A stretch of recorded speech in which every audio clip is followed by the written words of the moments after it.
Bailey Bodwin. At catcher, number 10, Cameron Keller. At third base, number 24, Kathleen Freeland. In left field, number 33, Sarah Vanetta. From Hahnville High School, it's the Class 5A State Regional Playoffs, LHSAA style, as this afternoon the homestanding Hahnville Tigers, the second seed in Class 5A, entertain the 18th-seeded East Ascension Spartans. And a pleasant good afternoon on a beautiful afternoon from Hahnville, or Bootsy if you wish. Number 25, Haley McFadden. Number 27, Haley Luke. And number 45, Rodney Gilbert. And your assistant coaches for Hahnville, Mr. Russ Shaw, Miss Amy Barre, Miss Summer Longsaw, and Miss Megan Bush. And your head coach, Jerry Nugent. Will everyone please rise and remove your caps for the playing of our national anthem. They were state runner-up in 2010 and in 2012, lost in the quarterfinals a year ago. We pause now for the playing of our national anthem.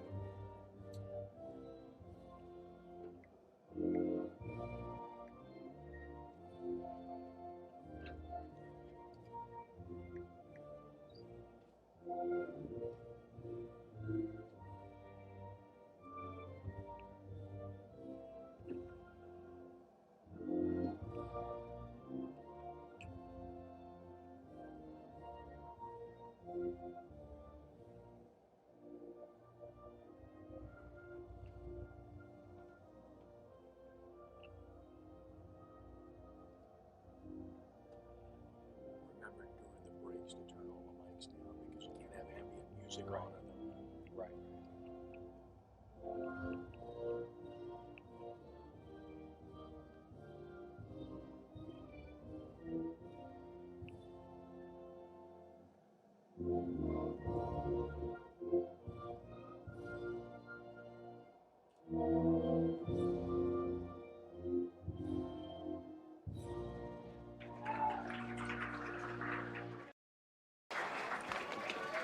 East Ascension, an accomplished program as well. Semifinals in 2011 and 2015. Regionals in 08 and in 2016. And the quarterfinals in 2010, 12, and 2014. Hahnville in the state playoffs for a 10th consecutive year. And the Tigers, as mentioned, have been just superb. Jerry Nugent, the head coach, who has been simply outstanding on this level for an extended period of time. 14 years as the head coach at Mount Carmel, won a state championship there. Here at Hahnville, he's in his 7th year, his 4th year as head coach, and he's done a tremendous job following Coach Vial, who is an institution here at Hahnville. First pitch taking place, the ceremony here momentarily. So let's set the starting lineups for this afternoon.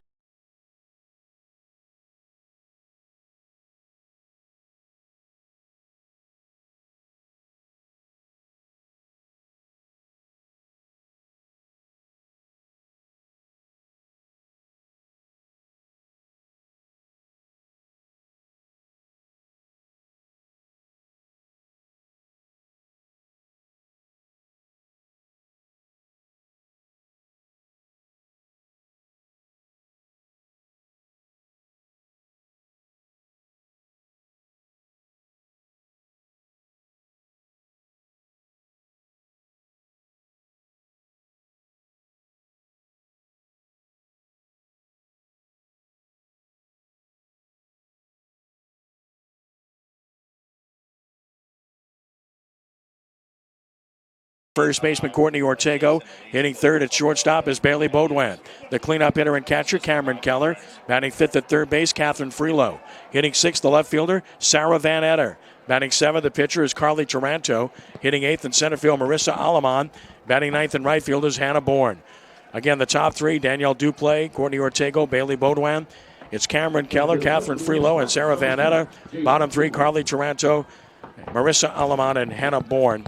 And again, they'll be facing the offerings of Erin Nicole. Carly Taranto takes to the mound for Hahnville. It will be Van Etta left, Aleman center, and Bourne in right. Freelow third, Bodwan short. Duplay second, Ortego first. Keller the catcher, and Carly Taranto, who's been brilliant. 30-3 on the year. The ERA is 1.46. Strikeout pitcher, has been a dominant player for this program, and certainly that is what Jerry Nugent is hoping for here this afternoon. Leading it off in left field is Jada Goodlow, hitting .437, 2 homers, 26 driven in. First pitch of the game, arriving 4 minutes early, is high and away for ball one to Goodlow. Again, outstanding player, good speed, but respected by Freelow at third, straight away defensively on a glorious afternoon here in Hahnville, or Booty, if you will. Here's the 1-0 pitch on the way.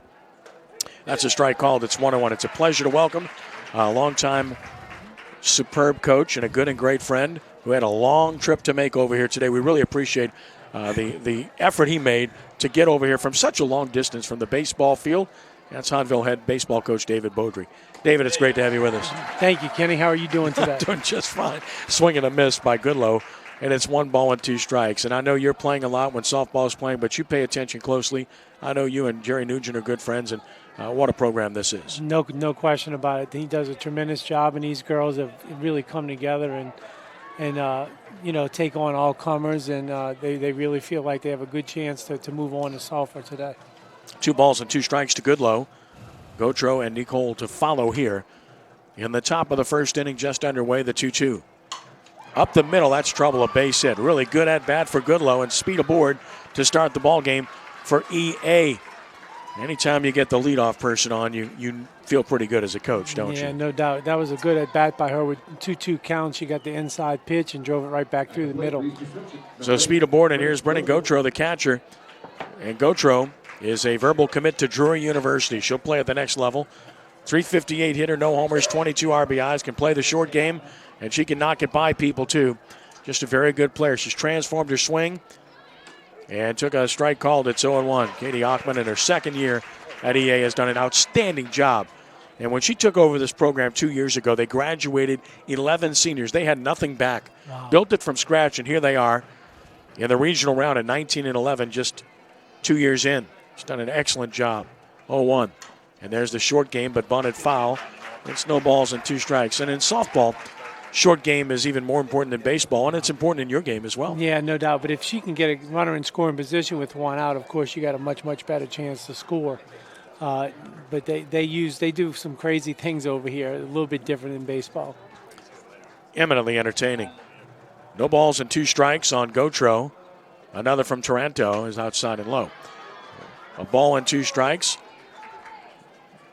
Taranto will mix her pitches up well. She does have pretty good velocity. It's a contrast in styles with the pitchers today. We'll see Erin Nicole, who's really an artist more than a velocity pitcher for the Lady Spartans. Threw it by her, 1 out. As I speak, she can throw that rise ball as well as anyone. Good velocity. And when you think softball, you always think, get above that 60-mile-an-hour threshold. If you get anywhere near 70, you're elite, and certainly Taranto's above 60. Yeah, that was a nice pitch. It started over the middle of the plate and just came back up over the hitter's bat. Erin Nicole, the pitcher, will bat at .369, 2 homers, 28 runs driven in. Down and in. These 2 teams played in the regular season, and it wasn't very long ago. It was only 13 days ago when they met each other. The game was in Gonzales. Hahnville won 7-4 in a competitive contest. So there's no doubt that the Lady Tigers know they're in for a battle here. No, absolutely. Coach Nugent was saying that this morning. Right side, what a play, double play, inning over. Ortego right to the bag.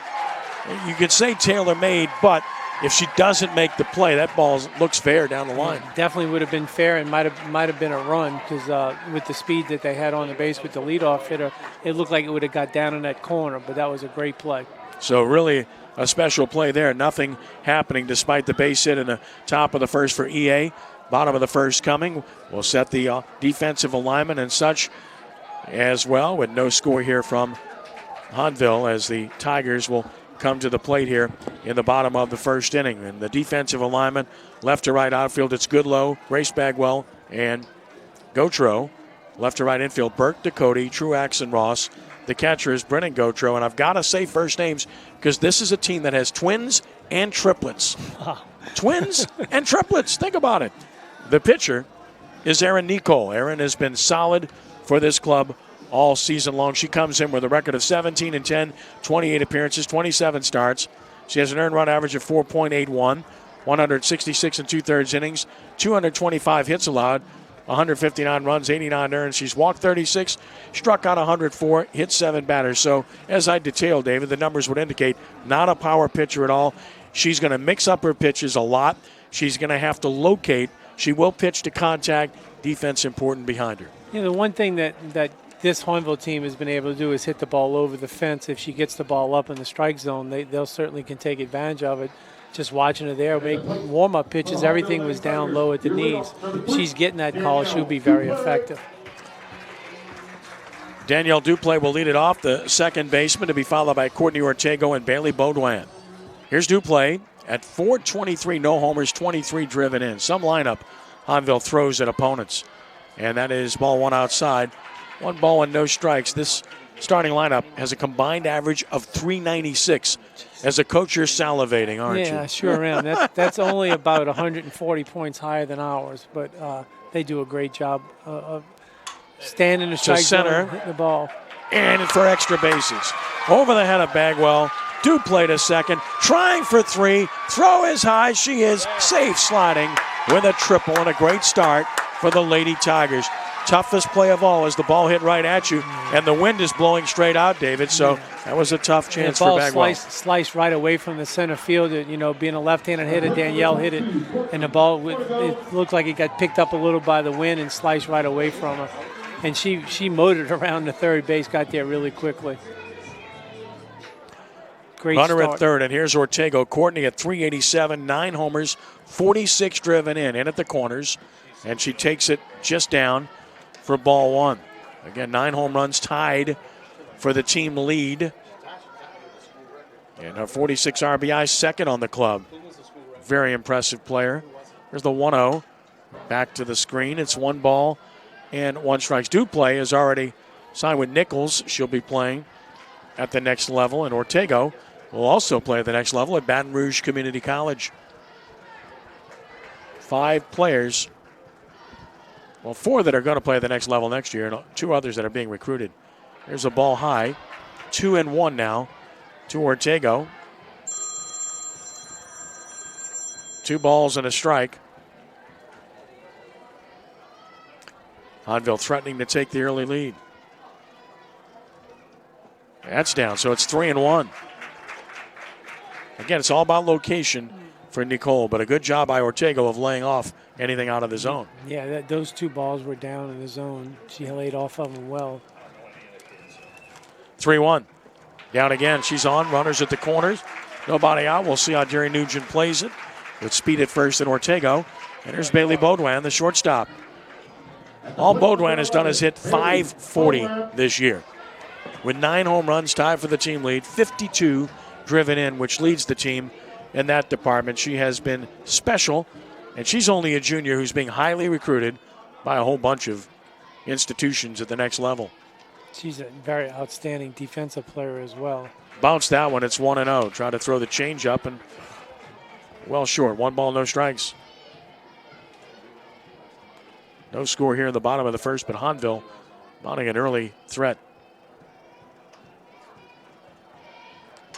Popped up and playable. Who wants it? The pitcher, the first baseman. First baseman.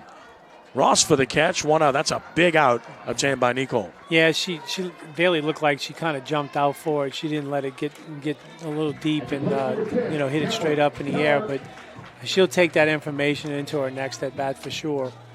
Wait back a little, keep the hands back a little bit. She can drive that ball.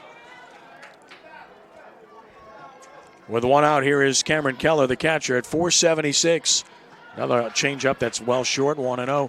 4 home runs for Keller and 47 runs driven in for Cameron on the year, who's been superb as well. And she'll be playing at Coastal Alabama next year. 1-0. And that just missed the inside edge. It's 2-0, and the catcher, Gotro, wants to talk with Nicole. The umpires here today are from the Lafayette Association, and you know this from your sport. When you get to the state playoffs, you get umpires from other associations. How difficult is that?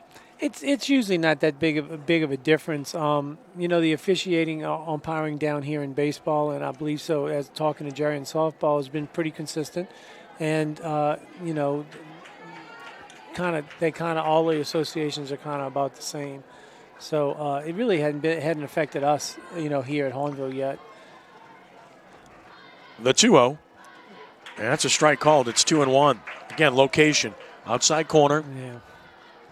Not really a pitcher that can pitch to the center of the plate unless she can get you out in front with her changeup. No, she's definitely nibbling on both sides of the plate. 2-1. Out of play, and it's 2-2. Freelow on deck. And she's worked both sides of the plate against the hitters early in the game, both on the inner half and outer half, and change speeds on them. So, if you can keep your hands back and just wait as long as you can, you have an opportunity to hit the ball very hard. Again, bounced it, got through the 5-hole. Runner breaks for second with no play. And it's full now at 3 balls and 2 strikes. So it has to be a wild pitch. Wasn't running on the play. So 3-2 now. And a chance with a base hit for Keller to pick up a couple. Just has to put the ball in play here, maybe score a run. Nicole with a payoff. Driven into left center field. That's going to find green space. It's going to the wall. 1 run home, 2 runs home, 2-run double for Cameron Keller. And the Lady Tigers are up 2-0. Unfortunately, that ball caught the heart of the plate, and Cameron jumped on it. And she had good timing with it and drove it in the gap. At the plate, number 24, Catherine Freeland. Great start for Hahnville. Catherine Freeland will bat, the third baseman. Jerry Nugent talking to the home plate umpire. I don't know, do they have courtesy runners? Yes. I know you enjoy that. Oh, I just absolutely loathe it. Don't get me started. Really don't. Montana Smith will be the runner at second. I was listening to you one night in the Brother Martin St. Charles Catholic broadcast, and you were speaking on behalf of the courtesy runner rule. Well, how do you feel about it? I like it, to be honest with you. I like it because, first off, it gives you an opportunity to get some more guys in the game. It gets you your slower, sometimes your catch is not the fastest guy, or your pitcher, on a hot day, he needs a break. But, I can see both sides of it. We played American Legion baseball for a long time with major league rules, and you don't have those. And, of course, that's in the middle of the summer. So it makes those catchers be base runners. And, sometimes you have to be a little more creative to get rest for your pitcher, if he's hit and been on base. But, for the most part, I like it in high school baseball. That is a lucid, valid, well-thought-out argument. And one which I totally disagree with. So it's 2 balls and no strikes on Catherine Freelow. I pretty much thought you might. It's a pop-up on the infield. Shortstop to Cody makes the catch for out number 2. Ball got in on her hands there. Yeah, when she makes pitches, she's tough to hit. But unfortunately, Danielle hit a good pitch, and then Cameron jumped on one that was about bell tied down the middle. But you saw that ball run back to the inside and kind of jam Catherine up. Sarah Vanetta, 404, 3 homers, 31 driven in, and she took a strike called as Nicole is able to get ahead. No balls and a strike. Vanetta offered to play at the next level, but she is going to pursue a career in medicine. Oh. I'm impressed. Yeah. That's out of play down the third base side beyond the Hahnville dugout, and it's no balls and 2 strikes. God bless her. That's special. You love seeing that. My favorite event that I do every year is the Scholar Athlete Luncheon for the All-State Sugar Bowl, and I MC the event most of the time when I don't. Ed Daniels does, and we're both on the committee. And I enjoy that event more than any because of the accomplishments of athletes in the classroom. That's driven to center. Hahnville should add to the lead. Rounding third. On her way to the plate, Smith, she'll score. They're going to throw through, and she is out at second base, and the inning is over. Good relay throw to the shortstop from the catcher, and the inning is over, but not before Hahnville takes the lead on 3 runs. They do so on 3 hits, no errors, nobody left. After 1, it's Hahnville 3, and East Ascension nothing. Back in a moment here at CrescentCitySports.com.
Top of the second inning, 3-0.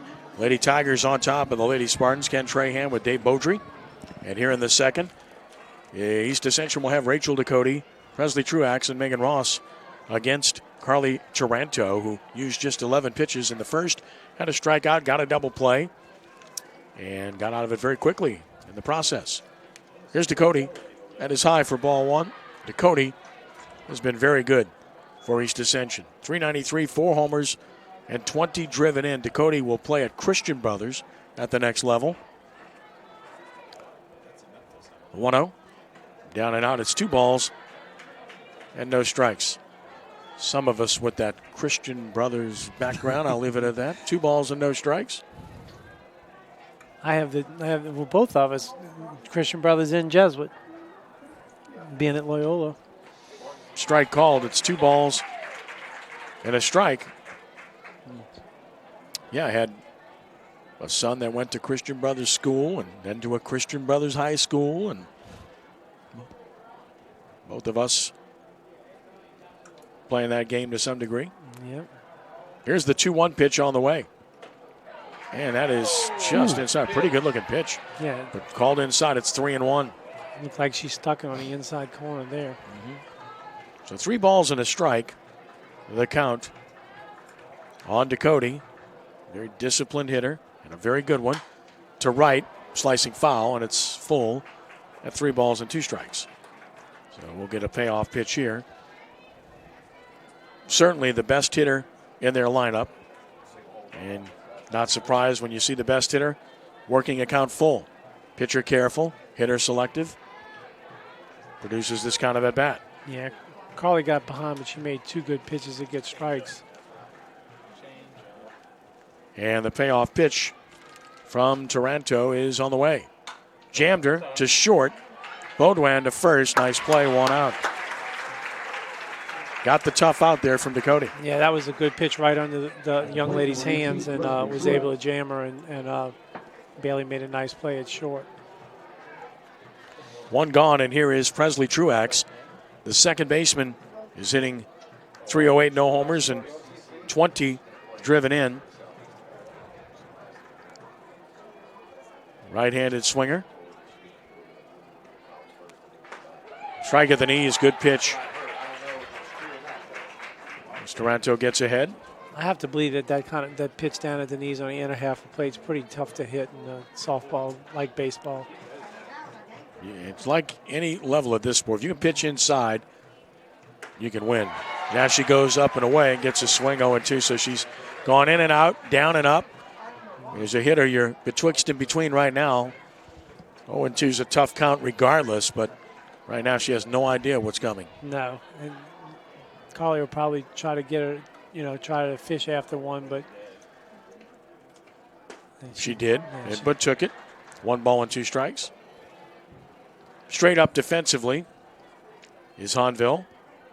Mentioned the weather, man. Is it a Chamber of Commerce afternoon here? It has been. Give you the details in a moment. Yeah, we've been having good weather this spring. 1-2. Tried to climb the ladder. It's 2-2. Perfectly clear, sunny skies, 77 degrees, humidity 40%, and the wind is out of the north-northwest at 11, blowing straight out of the ballpark, which lights up the eyes of the Hahnville hitters, who have a lot of power, as Dave alluded to previously. 2-2. Crowdser, again close, 3-2. A lot of discipline to lay off of that. Notice the East Ascension hitters seem to be much more on top of the plate than the Hahnville hitters so far today, and Carly's been throwing the ball inside. She didn't get that one. It looked like it was on the black from here, but definitely a tough pitch to take. Payoff, and she got her looking at the knees. Quality pitch. Truax knew it. Heads to the dugout. 2 gone. Second strikeout recorded by Taranto.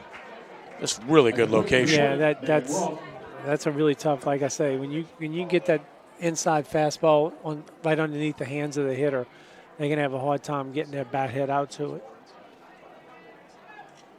So with 2 outs, Megan Ross, the first baseman, .306, no homers, 19 driven in on the year. In for a ball, 1-0. 3-0 Hahnville here in the top of the second inning.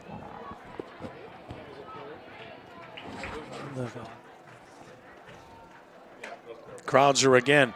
That's been the pattern. Toronto really pitching inside early in this game. Yeah, and again, I don't know if this was what they had planned coming in, but it seems like East Ascension's hanging over the plate a little bit. So anytime you get that, if the ball's on the outer half, they can get around it and poke it in left field, but they got to be able to get those hands out quickly to hit that inside pitch. And if she can stick it in there, it's going to be very tough to hit. She got the ground ball earlier this inning to Bailey Bodwin, on that pitch. 2 balls and no strikes after a brief conversation. Ready, here it is. That's a quality pitch, and it's 2-1. Ross taking.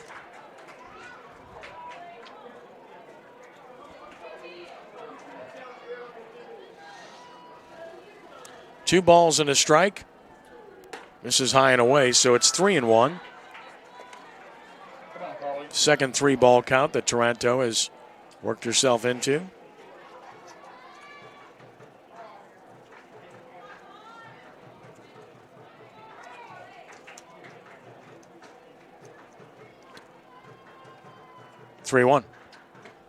And there's the walk. So a base runner with 2 outs, first walk issued by Toronto, and again stayed in on that pitch. And got to give East Ascension credit. They're laying off of those pitches, and they're close. I mean, they're just out of the zone. Yeah, she hasn't missed by much on any of those 4, and really she's been around the plate the whole day. So, that bodes well for her going forward.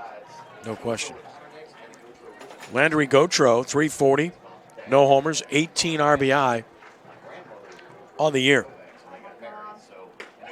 Tied her up again. Good pitch, 0-1. Yeah, it's only the second East Ascension hitter that swung at the first strike. So they, if she's going to be around the plate, you can be a little more aggressive.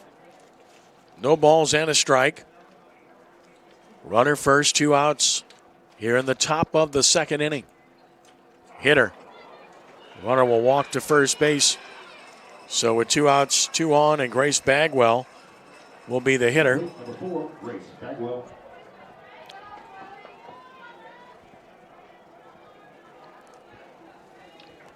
This portion of Crescent City Sports Prep Softball is presented by Hancock and Whitney Bank. Want a bank that was ranked among the top in the nation for business banking? Hancock and Whitney Bank has you covered with nearly 200 locations across the Gulf South. So stop by today. Learn more at HancockWhitney.com. Bagwell out of play over the EA dugout. It's no balls and a strike. Another first pitch swing. Grace Bagwell, 244, no homers, 6 RBI. You've got Emma and Grace Bagwell, who are twins on this team. You've got Landry, McKenna, and Brennan Gautreau, who are triplets. Oh boy, you've got sisters as well, and Megan and Carly Ross. Is there anyone on the team that's not a sister? The strike is called, he said, and it's no balls and 2 strikes. That is really unusual, isn't it? Yeah, especially if they can play, you keep it all in the family, no doubt. Katie Ockman's done a good job of getting them all to participate. She's a really fine coach. Want to talk more about that here as well. No balls and 2 strikes on Bagwell, and another pitch. This is in short right, but right at Bourne, who makes the catch. No runs. 2 stranded, the first 2 left by EA. Bottom of the second coming, 3-0 Hahnville here at CrescentCitySports.com.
3-0, Hahnville on top. Ken Trahan with David Beaudry. And here in the second, the Lady Tigers have Carly Taranto, Marissa Aleman, and Hannah Bourne against Erin Nicole, who threw 21 pitches in the first, only 10 strikes, walked one, and struggled, giving up the 3 runs in the first. Taranto at .330, a homer, 22 driven in. Righty swinger took it high, and so far Nicole's having struggling, having trouble getting ahead of the count. She's been falling behind. Yeah, I mean, she looks like she's going to nibble, but she's just missing a little bit outside the strike zone. And obviously it gives the Hahnville hitters a chance to just kind of pick and choose. Be very patient, and of course Jerry preaches that to them. Be very patient, find your pitch to hit. You know, hitting 3-1, 2-0 counts is a pretty good place if you get a good pitch to hit. The 2-0, that's inside, so now 3-0. The one thing she cannot do, or EA cannot do to have a chance to win, is give Hahnville free base runners. No, because their lineup's too potent. You give them free base runners, they're going to take advantage of it. Has to come in with one to Taranto on 3-0, and does 3-1.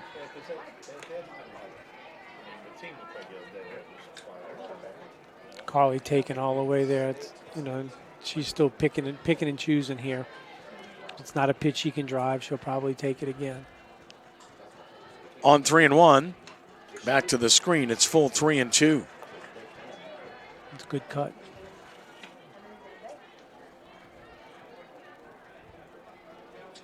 So 3 balls and 2 strikes.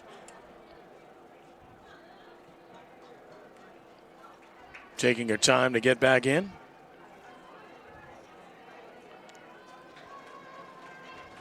Payoff on the hands over into the Hahnville dugout. We've seen a lot of jam jobs in this game. Huh? Yeah, that ball ran back in on her. That was a nice pitch, actually. It started right on the inside part of the plate and ran back in on her hands. Kind of amazed at the movement that they're able to get at this short distance. Mm-hmm. Holding at 3 balls and 2 strikes. Payoff. Nice changeup, fooled her. Well out in front. That's a well-executed pitch by Nicole. It's 1 out, her first strikeout. That was an excellent pitch. Marissa Aleman will bat, the center fielder. 396, 7 home runs, and 36 driven in on the year. Again, this lineup just deep as can be. It's an awful lot of RBIs you keep talking about. Nice bunt. Tough chance. Nice play made by Burke. Pounced on it. Had to get rid of it fast. She was right on the money. 2 gone. She played in, and then she came storming in when she saw the batter square, and that was a nice play. 2 gone for Hannah Bourne.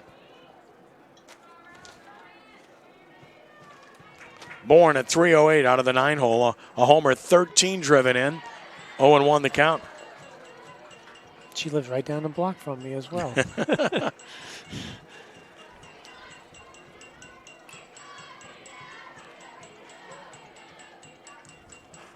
No balls and a strike.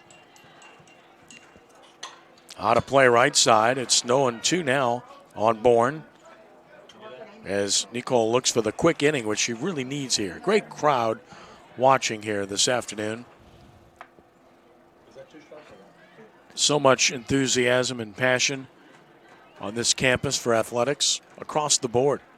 And as the evening wears on, I think you'll see more come as people get off of work, and they have the district track meet going on as well today. Just missing. It's 1 ball and 2 strikes. We have plenty of support for all of our programs here at Hahnville. From every level, from the parental level to the parish level, of course the school level, and student body as well. Slicing to right, and there to make the play is Gautreaux. And there's a good inning for Nicole, a 1-2-3 inning here in the second. We've played 2. It remains Hahnville 3, East Ascension nothing. Back in a moment here at CrescentCitySports.com.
It's 3 runs on 3 hits. No errors, nobody left for Hahnville, no runs on 1 hit, with no errors and 2 left for East Ascension. As we go to the 3rd, the Lady Spartans send Rebecca Burke to the plate. Then the top of the order, Jada Goodlow and Brennan Gautreau. Rebecca Burke hitting 194, 6 driven in. Short game certainly part of her game. First pitch, not showing bunt, took it down and in. It is 1 ball and no strikes. 33rd pitch of the game delivered by Taranto. 18 strikes to this point. She's walked 1 and struck out 2. Wind has calmed down a little bit. Was blowing hard earlier. Straight out. 1-0. Right side, diving play. Ortega flips to the second baseman. Do play. Wow. Safe. Very close play, David. I couldn't tell. I couldn't tell. Danielle came from the back of the base and the throw kind of went over. I couldn't tell when the ball got there, but young lady ran down the line really hard. Nice play by Ortega at first to not knock it down. And Duplay hustling to get there, and a good job by Burke to beat it. And now the talented freshman Jada Goodlow, who singled to start the ball game. What an impressive player! What a great future she has. Freshman leading off here in a 5A program, and she's had a great year. A ball 1-0. Love to have her future, right? Yeah, that's tough. And she looks like a very good athlete, though. She did a nice job in the first at bat on a 2-strike count. It's like having 2 leadoff hitters when your 9-hole gets on to start an inning. 1-0 from Taranto, down and in. And it's 2 balls and no strikes. This portion of Crescent City Sports Prep Softball is presented by Gibbs Construction, a leader in the construction industry in Louisiana and the Gulf Coast for more than 35 years, transforming dreams, visions, and plans into reality. Gibbs Construction. Larry Gibbs, a great supporter of high school sports. Very much appreciate what he has done over an extended period of time. 2-0. That's a strike. 2-1. The great fortune of being a Jesuit and Coach Bryan, and of course, unfortunately, the great not fortune of facing Emerson many times. Both those young men were great pitchers. Really terrific players. Here's the 2-1. High and away. It's 3-1. Emerson, one of my all-time favorite high school players because he got the very most out of his ability. Every single ounce out of his ability. Well, and that summer in Legion when Coach Latino won the national championship, we faced him I don't know how many times, a lot. Duplay to get the speedy Goodlow. Throw back, just back is Burke. So they get the runner advanced. Well, that's called a productive out, right? Yeah, that was actually a really good pitch. It was right on the outer half and got her to kind of just flip it out to the second baseman and almost got the back pick at second base, which would have been a huge, huge play. Brennan Gautreau struck out swinging her first time up. One of 2 strikeouts recorded by Taranto. Threw it by her. And remember the first time she got her with high fastball. 0-1 the count. Yeah, that was a nice pitch. She kind of pulled off it a little bit, and she ran out of bat when the ball got past her. You know, the 4-seamer, as we know in baseball, is a rise ball in softball. 0-1. I did not down know and that. out, off speed, 1-1. Well, that's your number 1 heater. It's your hardest pitch. And you say rise ball, and you say, well, the ball can rise. Yes, it can, because you're coming from underneath. Sure. So the ball definitely elevates as it gets toward the plate. So there's no question that that's the right description. And as in baseball, it's hard to hit the high pitch like that. But she laid off this time. Same pitch she's going after. Yeah, that was a good take right there for her. 2 balls and a strike. And a smart pitch. I mean, if you're Jerry Nugent, you're seeing what we're seeing, and you're saying, let's see if we can get her to offer again, and she didn't. 2-1 the count.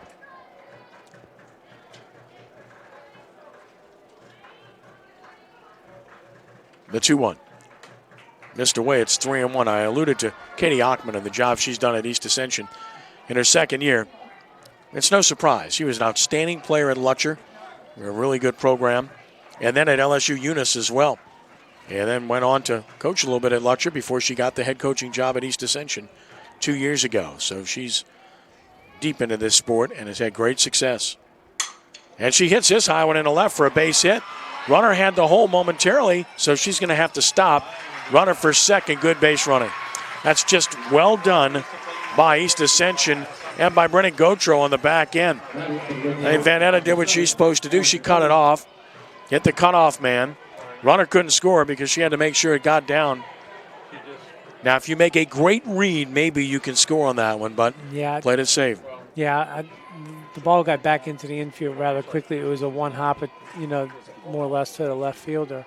But the backside runner, the hitter, that was a tremendous job of getting scoring position. Now you're one hit away from being really back in the game with just a one-run deficit. And credit to Gautreau. She went up and got that pitch. Yeah. Same pitch they've been executing against her. She adjusted, right? That's what hitters do. She kept the front side of her body on it, and she really did a nice job of letting it get a little deeper in the strike zone. Out of play, back here, Nicole. Remember, Nicole lined hard to the first baseman, Ortego, in the first, right to the bag. Ortego laying out to catch it, touched the bag, double play inning over. So she hit the ball hard her first time. Frillo came in and had a word of encouragement for Taranto as EA threatens to cut into this 3-0 deficit. High and away, snap throw to third, 2 players there. A little dangerous there. One misses it, the other's not going to catch it. 1-1. Yeah, I think that was more a back pick to Bailey, and Catherine stuck her glove up to catch it. Ball and a strike. The defensive alignment for Hahnville is basically the same for each hitter. Both the first and third baseman up and the shortstop and second baseman deep. Down a ball 2-1. And in the outfield, you'll see a lot of the same alignments. It's different than baseball. Baseball, obviously, the dimensions are much larger and a lot of ground to cover. And you're more apt to adjust to tendencies of hitters because of the space. Without as much space here, the ball can get to the fence pretty quickly in the outfield. Don't see many triples in this game like we saw earlier. Unlike baseball where you see triples. 2-1. Straight up. That's playable. That won't get anything done. Baudouin, the shortstop, catches it. And there's a huge out from Taranto to get the 3-hole hitter with runners at second and third and no damage done. So now it takes a 2-out hit from Rachel Ducote, who grounded out to short. Her first time to the plate. Again, she's committed to Christian Brothers. Cleanup hitter. Best hitter on the team. You do have a base open. And you have a discussion going on. Yeah, looks like Carly. Yeah, she's a little stiff, huh? Yeah, it's something. I don't know when she came. I don't like that. She came back to back up to throw at the plate. I don't exactly know what happened. As she was walking back towards the mound, she was kind of limping a little bit. Still is. Jerry Nugent out there obviously concerned. I saw Carly tell him, I'm going to be all right, but she's not moving around too well. I would imagine they'd grant her a warm-up pitch or two if she requests it given the circumstances. That's what happens in baseball. Yeah, no doubt.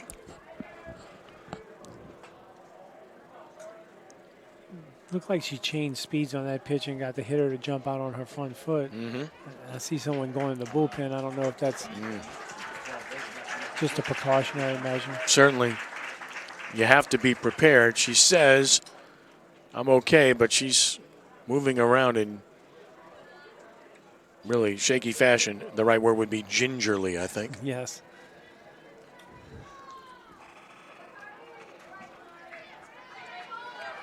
Gets back to the rubber and ready to go to work. And again, it's Ducote. Remember, they have a base open. She is their best hitter. We'll see how they play it. First pitch, Taranto. Very high, 1-0. Shakes that leg a little bit as she delivers it. Trying to loosen it back up. Now she's looking a little better moving around. It's her plant leg, not her stride leg, so I would think it would be better for it to be that one. 1-0. Climbed the ladder, fouled it back, 1-1. That was a quality pitch. Use the rise ball and then use the changeup. It really does change the eye level and change the stride of the hitter. You don't have much time to make a decision in softball. No. Ball gets there pretty quickly. 1-1 to Ducote. Down and out, laid off, 2-1. But I still like the pattern. Up, down. Got to make good hitters adjust and think. Hard to come at that type of hitter with the same approach consistently and get by. Here's the 2-1. Good pitch. Outer edge. 2 balls and 2 strikes. Well done on that pitch. Kind of surprised that the strike zone's rather tight. I mean, you have to get it in there. No disrespect, because I don't know what it usually is, but Outside full 3-2. So again, you have a base open. You do not have to just box a fastball here, right? yeah, I think she's going to stay on the outer half and make her kind of go after it.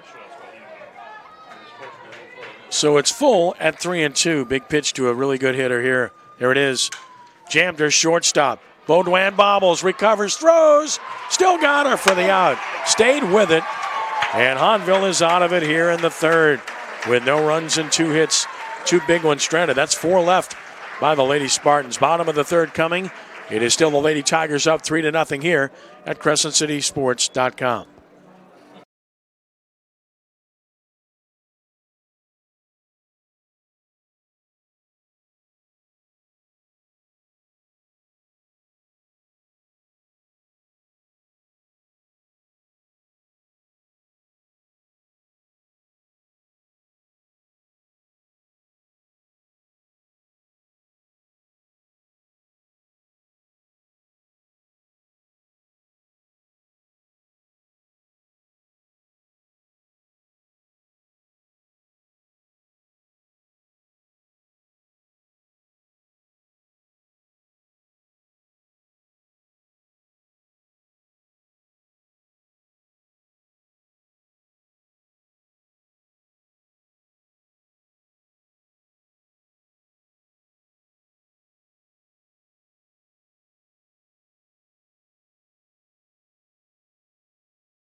Bottom of the third, Hahnville up 3-0. Good job by Baudouin. You like seeing that as a coach. You know, players often panic when they don't handle it initially. She did not. No, she stayed right through the ball towards her target at first base, and that's a huge out because now you bring the top of the lineup back, back up to start the bottom of the third. Starting it with Duplay, who tripled her first time to center and scored the first Hahnville run. Nice changeup for a strike. 34th pitch delivered by Nicole. 19th strike she's thrown. Working to the left-hander Duplay. The 0-1. Left side, and it's no balls and 2 strikes as Nicole gets ahead here.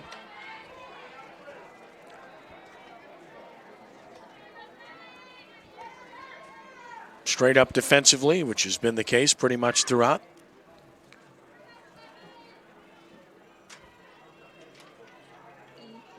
Oh, 2. High and away, 1-2. All right, here's a question for you. See a lot of this in softball. Not everyone, but a lot of the pitchers do wear the masks. Yeah. And is that something that you think we'll ever see in baseball? I don't know. I mean, it seems like it would be very cumbersome, but of course they do it in softball. That's a really good job of chopping a base hit by Duplay. Great 2-strike approach, just a slap we call it in softball. Pokes it right over the third baseman because, as you mentioned, the corners typically are always in softball. Yeah, that ball bounced up between the plate and the third baseman, and she was able to get a glove on it, but it was really too high to make the play. Duplay aboard, Ortego bats. She walked and scored in the first. Options really open up for Jerry Nugent with Duplay aboard with outstanding speed. High a ball. Duplay, 34 stolen bases on the year. Far and away leading this team.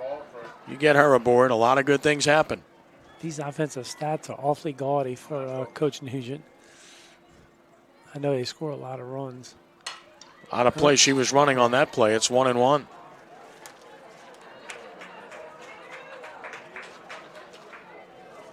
So 1 ball and 1 strike. Lenny Van Gilder says hello. Spoke to Lenny over the weekend. 1-1 the count. Down, and it's 2-1, not running on that pitch. May open up, for for Hahnville's better runners with the changing of the speeds, and the catcher catches an awful lot of balls on her knees, because the ball's down. 2 balls and a strike, and that's a ball. The throw is never going to be in time. That is stolen base number 35 for Duplay on the year. No chance to get her there. Danielle went in head first, though. She's a tough player, very, very, very hard-nosed, and she gets her results come with a whole lot of hard work. Back to your earlier point, it is a tight strike zone. That was another pretty good pitch. Yeah. This ball's driven to left. Left fielder back when works on a track fence and gone. 2-run home run. Courtney Ortego, number 10 on the year. RBI 47 and 48. And Hahnville takes a 5-0 lead. Didn't look like she got all of it, but she got enough of it. And the wind blowing out, and got it high enough and might have gotten a little bit of help. Yeah, I think so. She kind of hit it off the handle, but, it didn't have to. Obviously, it doesn't have to go too far over, but it looked like the wind might have pushed it the last couple of feet to get it over the wall. Visit to the mound by Katie Aleman, and she's pretty demonstrative out there. I'm going to tell you, East Ascension has an outstanding young baseball coach in Cade Collin, who came over from LSU Eunice. He does a tremendous job. Mm-hmm. They have great facilities. We go every year for our opening tournament there, and I know Coach Nugent is going up there and played a bunch. All those teams in that area do a really good job, but Cade's got it going on as well in baseball. He's plays a big game tonight against St. Amant. Waiting on seeding on Saturday for the playoffs to begin on Monday. Yeah, I was going to talk about your team here. First opportunity. Here's Bailey Baudouin. Popped to first her first time. Took it down for a ball. Baudouin, the shortstop. Another highly recruited player is a junior who's going to have a lot of opportunities, as we talked about earlier, at the next level. Yeah, Bailey jumped out on a pitcher in our first at bat. Let's see if she tries to attack. Stayed back there. Yeah, the harder pitches and try to drive it to the gap. A ball and a strike on Baudouin. With nobody out, 2 runs home, and a 5-0 lead for the Lady Tigers. Outside and high. Good movement on the pitch, 2-1.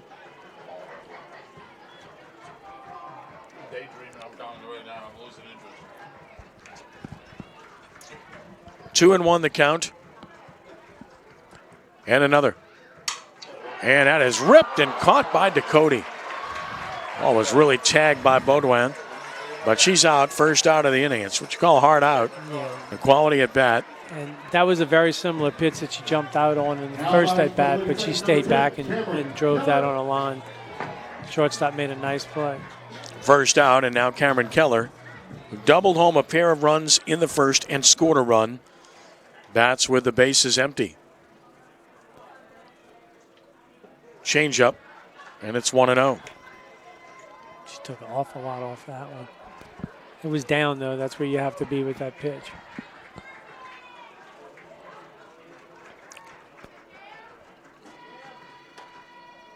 And it's 2 balls and no strikes.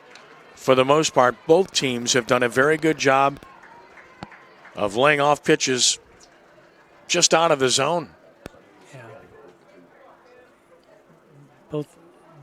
You can tell both clubs are very, very well coached.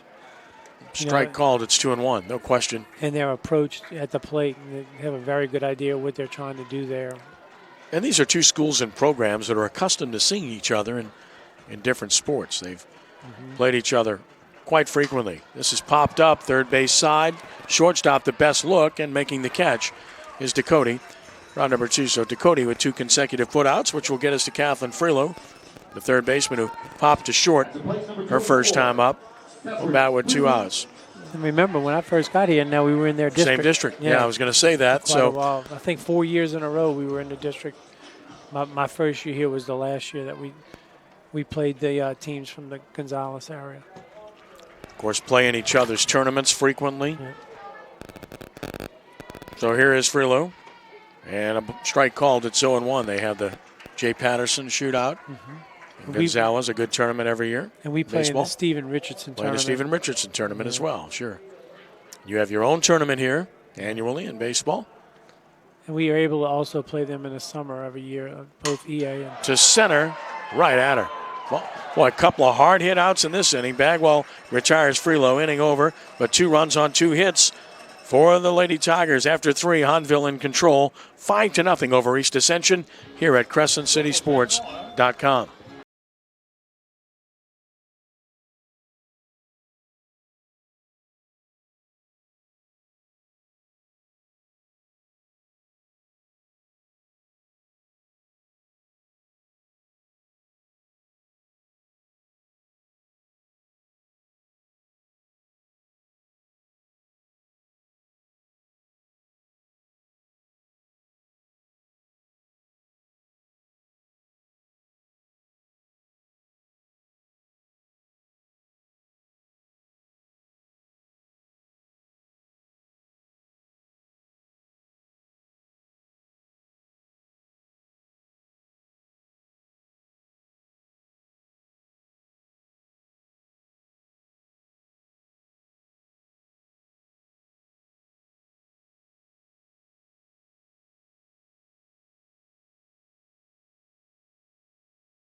Top of the 4th inning, it's 5-0. Ken Trahan along with David Beaudry. And for East Ascension, it will be Truax, Ross, and Gautreaux against Taranto in the 4th. Taranto 54 pitches, 3 innings, hasn't allowed a run. He's walked 1, struck out 2. This portion of Crescent City Sports Prep Softball is presented by Ye Old College Inn and Rockin' Bowl. College Inn, a true New Orleans farm-to-table restaurant, open Tuesday through Saturday for dinner, and the home of the New Orleans Prep Sports Hall of Fame. College Inn and Rockin' Bowl, a couple of institutions in New Orleans.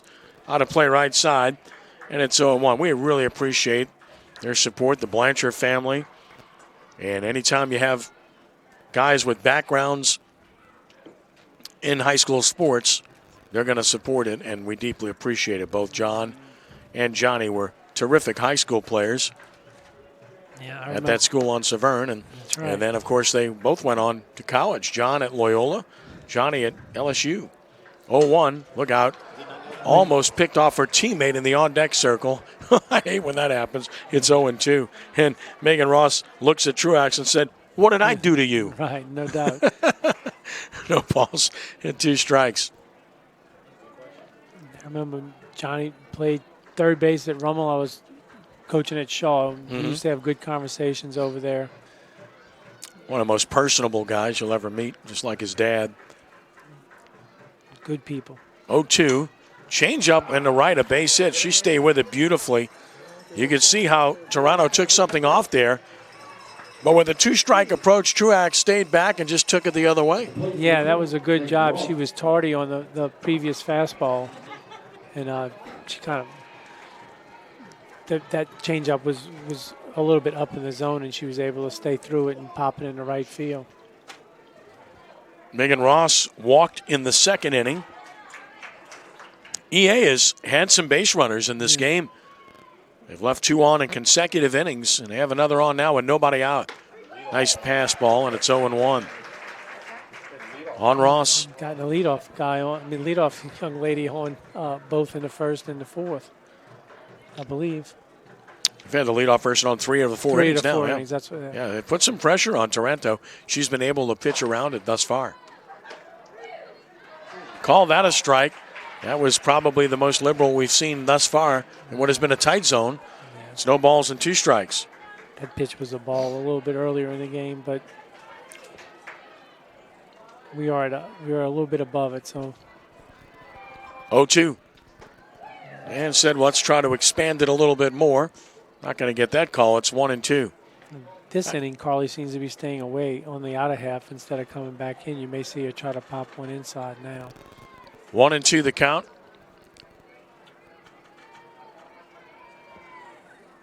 Taranto now taking a little bit of time, so time called by Ross as Taranto and Keller were going through the battery of signs.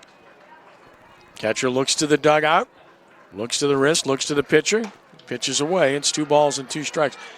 Have we made this game a little bit too complicated? I actually went to the wristband, and to be honest You with did. you, it makes it's a lot easier. It is, huh? Okay. Yeah, and it gives you an opportunity to kind of not allow the other team to get on you to be able to pick up signs. Right, and that's the rationale for it. I think a lot of people that are fans don't really understand that because people are looking to steal signs and see things all the time in this game. It's the nature of the game. Correct. And I mean, we don't do it for the base running aspect, but we do it for pitches, and I think my catchers really like it. They got used to it. Right. I was a traditionalist. I swore I never would do it, but it really has. When we played Catholic High of Baton Rouge in 2 out of 3 2 years ago, they're pretty famous for stealing signs, and we had about 5 sets ready to go and a wristband. And luckily, we were able to keep them away from our signs. We didn't have much success against them. I'll tell Brad you said that. I'll see him Saturday. I have 3 wristbands ready to go against Coach Bass. But to third, Freelow to second. Nice play to first. Turn it. That is as good as you will see. Freelow to Duplay to Ortega. I mean, throws were right on the money. Yeah, that was very, very cleanly done and quickly done. And of course, that's the pitcher's best friend. You give up a leadoff hit, you're able to get a good hard ground ball. If your team turns double play on, you feel like we'll get out of this inning unscathed. Second double play turn by Hahnville, playing airtight defense. Here's Landry Gautreau, hit by a pitch, her first trip to the plate. And the third base here, and the inning is over as Freelow puts it away. No runs a hit, nobody left. Bottom of the fourth coming. Hahnville 5, East Ascension nothing at CrescentCitySports.com.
Bottom of the fourth inning, 5-0 Hahnville. Ken Trahan, along with David Beaudry.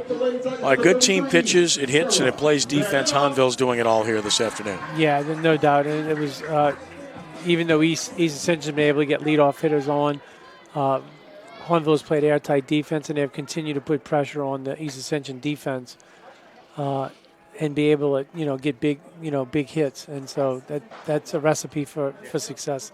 Sarah Van Etta to lead it off. She singled home a run in the first inning. Taranto and Aleman to follow against Nicole, who has thus far allowed the 5 runs on 5 hits. And a strike is called to Van Etta, who singled home that run in the first, was out trying to advance to second on a good relay throw from the catcher, Gautreau, to the second baseman, Truax.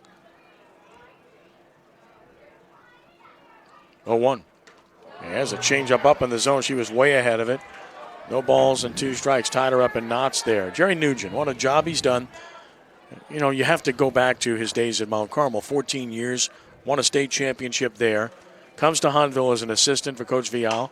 There's a drive to left center. Hold that thought. That ball's off the wall. The base of the wall kicks away. Speed around second. Going to stop there with a leadoff double. Van Etta's 2 for 2.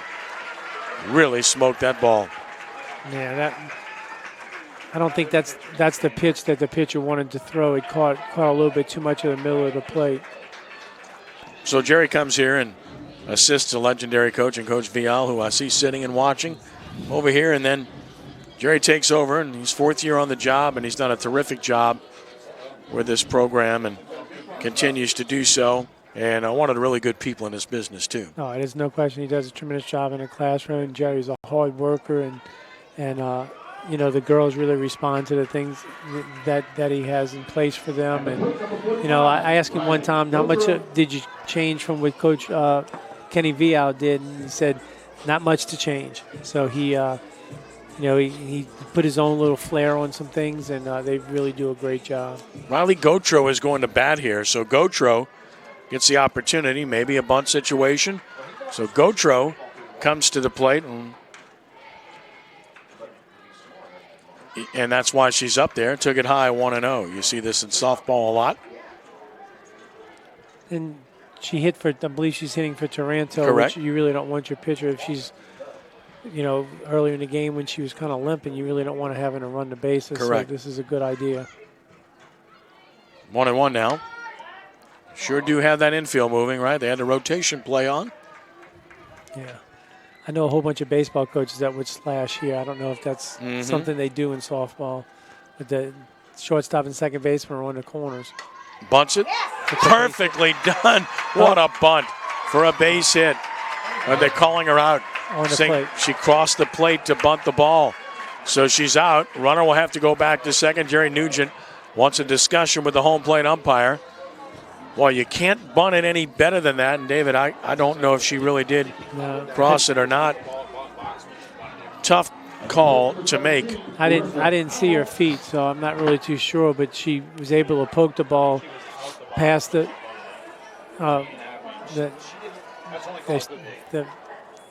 scoreboard operator, saying she was out of the box when she bunted it. So one out. I didn't see. Right, Marissa Aleman will bat. With a runner at second, Aleman grounded to third her first time up. Remember that play. That would have opened up a huge inning. The strike is called. It's 0-1. Yeah, you still have a runner in scoring position if you're able to move the ball here. But that certainly with first and third and nobody out, that would have been an awful lot of pressure on East Ascension. It just missed down. It's 1-1 on Aleman.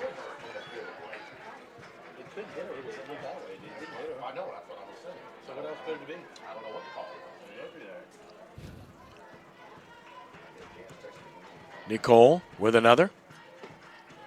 And that missed. It's 2 balls and a strike. So Coach Nugent has come over here, took over the head coaching job, and he's it's been like he didn't miss a beat. This program remains one of the top level programs in the state. Yeah, and they work very hard, and of course this driven to left with some juice. See you later, Marissa Aleman, 2-run homer, number 8 on the year. That ball got out of here in a hurry. Our 37th and 38th RBI. Hahnville has broken it open with a 7-0 lead. Second bomb of the game for the Tigers.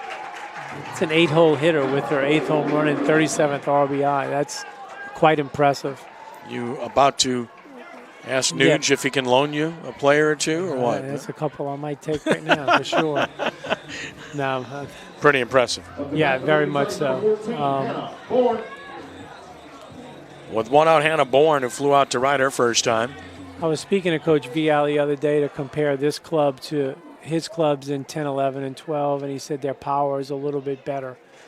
But he made sure I knew. He said, remember, we won 125 games in those years. And he said we played airtight defense. We hit the ball well, but we didn't quite have the home run power that this club has.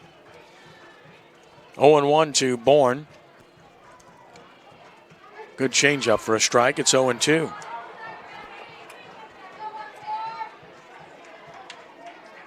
That was a very nice pitch there.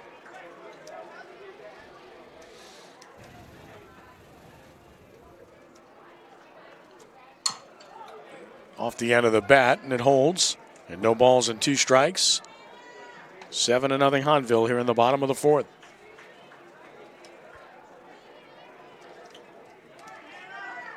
Offense highlighted by a pair of home runs.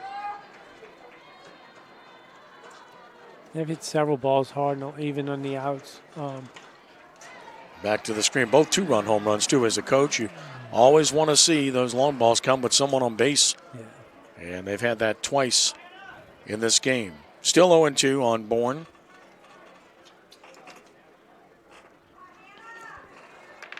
Who's back in right side. took it in, 1 and 2. Duplay on deck.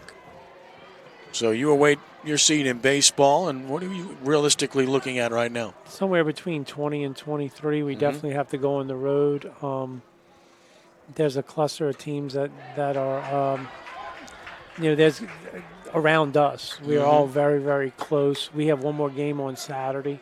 Yep. A bunch of teams that are in that cluster finished today, so they'll kind of be waiting around to see what we do. But Saturday's game, if we win, we would move up a great deal. If we lose, we won't move down that much because of Catholic's wins. Down a ball, 2 and 2. Yeah, I'm looking at it right now, probably around 21. And, you look at those teams, and the thing I'm laughing about is seeing Destrehan in that region of teams that you could end up playing again. I told Coach Muir yesterday that I wasn't driving. I'd much rather make a further trip. And he feels the same way. When Hahnville Destrehan get together, it's just really a tough game. And, of course, they have two tremendous arms. And, of course, you probably can see both of them on that first game. But we're very familiar with each other, and we'd rather see each other again during the summer, not in May. Good at bat by Bourne with having fouled off a couple of pitches with 2 strikes, singles to center. And here's Duplay.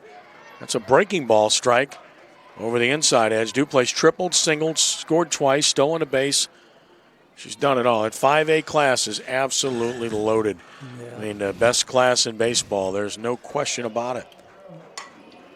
To the first baseman, and that's the second time we've seen a liner to first turn into a double play in this game. How about that? As Ross caught it, stepped on the bag. Nothing Bourne could do. Inning is over, but Hahnville adds to the lead with 2 runs. On 3 hits, nobody left. We've played 4. It's Hahnville 7, East Ascension nothing here at CrescentCitySports.com.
On to the 5th we go. Hahnville 7 and East Ascension nothing. Ken Trahan, David Beaudry. Big shout out to Peter Marshall producing, to Ashley Desertel taking care of camera work here today and doing a great job and smiling all the while. And looking forward to her college days at the University of New Orleans. Does a great job in helping us out today. And she's a proud Destrehan Wildcat and doing a great job there too. Good to have her with us today.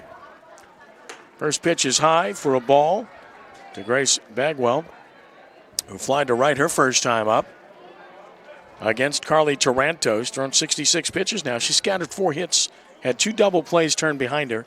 She's walked just 1. She's pitched to contact, only 2 strikeouts in the game. The 1-0 to second. Knocked down, won't make a play. So that'll be the first error on Hahnville in the game. As soon as I talk about those double plays and airtight defense, it's on me. That's not Danielle's fault, my fault. That's the 4th leadoff hitter EA's had on. See if they can. They really need to scratch a couple of runs across here to. Well, it is remarkable that you have the leadoff person on so much and you haven't scored. Right. Here's Rebecca Burke, who singled her first trip. Swung through that one. That's the location Carly looks the strongest. That's the ball right up and in. Yep. Threw that ball very hard. No doubt.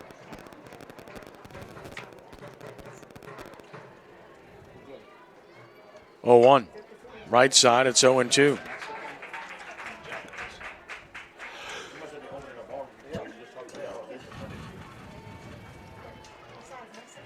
No balls and 2 strikes.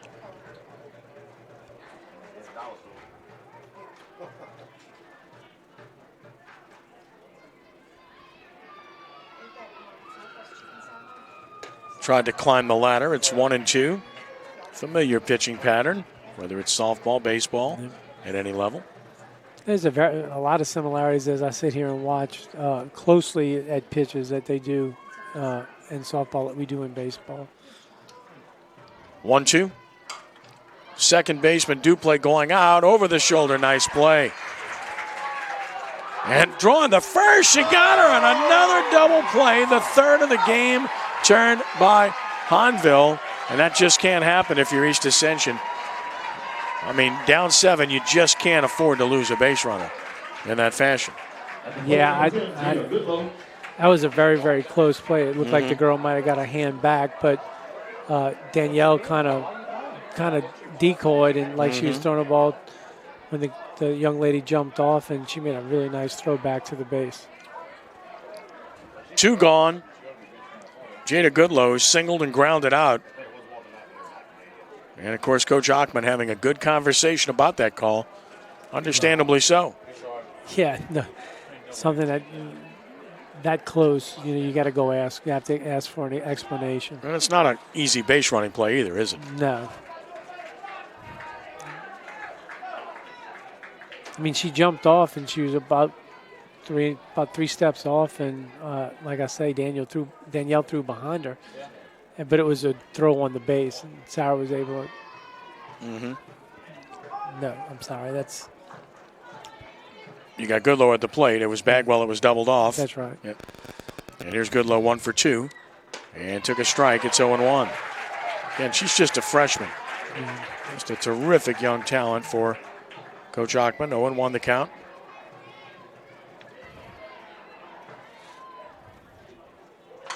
To left. Long run. Center fielder will get there on the run. Aleman over toward the gap. Makes the play. Had a good jump inning over. No runs, no hits. 1 error, nobody left.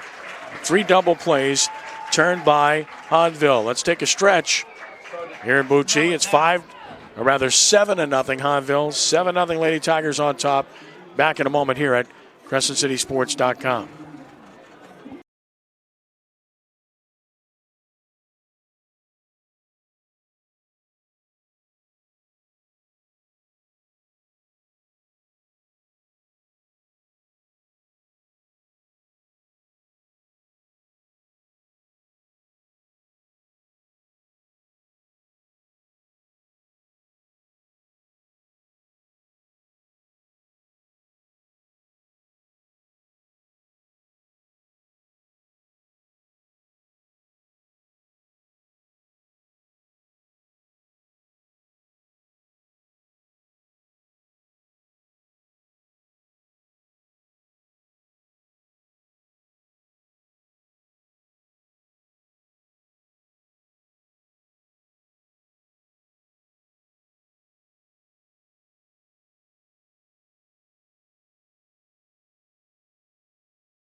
Three double plays turned by Hahnville. Questionable one just now. Bottom of the 5th, 7-0. Courtney Ortego, Bailey Baudouin, and Cameron Keller will bat here in the 5th. Ortego has belted a 2-run homer. She's walked and scored twice. First pitch down the middle. It's no balls and a strike. This portion of Crescent City Sports Prep Softball is presented by Riverlands Insurance in Luling. I made somebody happen, meeting all your insurance needs all the time. Call Riverlands, 1-800-336-4579. There you go, Nolan. There you go. We took care of you. 1-1 the count. Got you covered.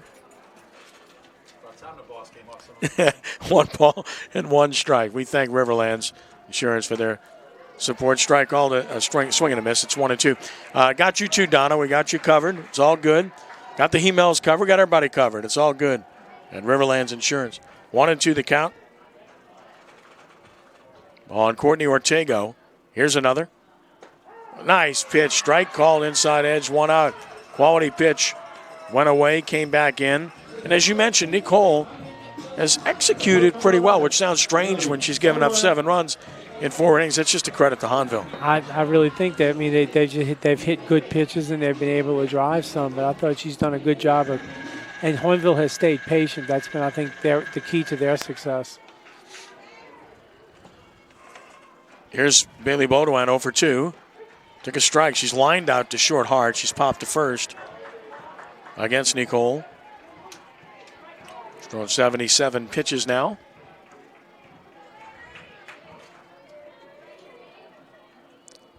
Oh, 1. Change up, and it's a ball and a strike.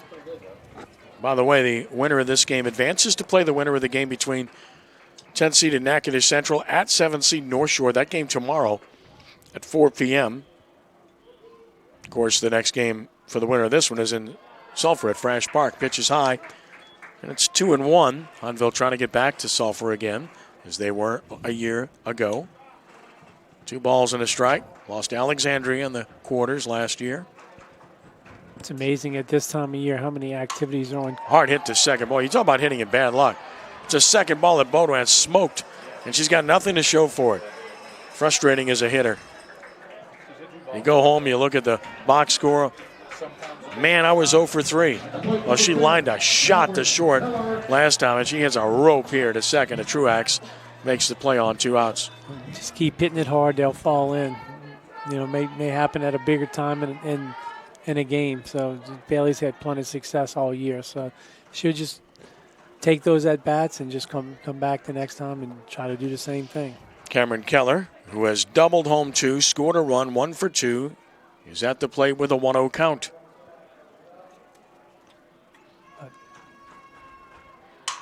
To center, pretty deep, off the wall. She didn't see it. Runner to second. I don't think that Bagwell really saw that ball, David, because if she gets to the spot, she can make that play. Yeah, the ball fell right under the line on the signs, not on the fence. I mean, on the signs that are on the fence. Mm-hmm. It looked like she turned open to left field, and the ball was back over her left shoulder. It's the second double for Keller in the game. And we'll get a runner at second base. That's Montana Smith. And second time that Montana has been out there. And Montana has done a really good job this year for Hahnville in every capacity she's been asked to contribute in. The sophomore with a really good future will run at second base here. And the batter will be Catherine Freelow, who's popped a short fly to center.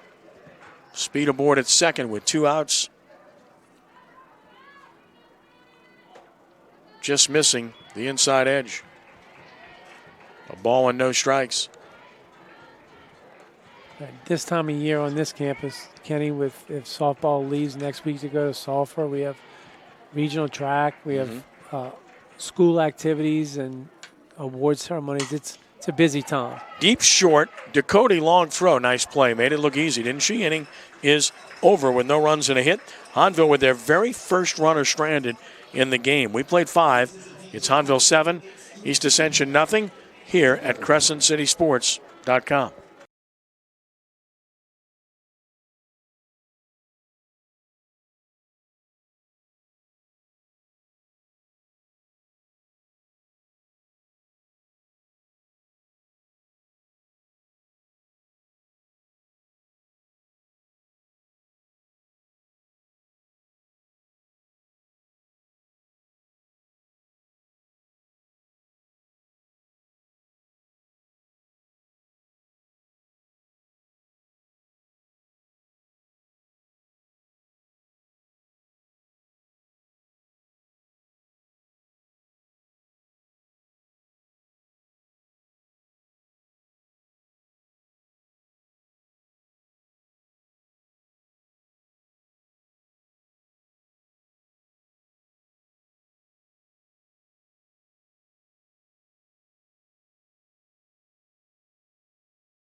On to the 6th we go. 7 runs on 9 hits. 1 error for Hahnville, 1 left. And for East Ascension, it's no runs on 4 hits.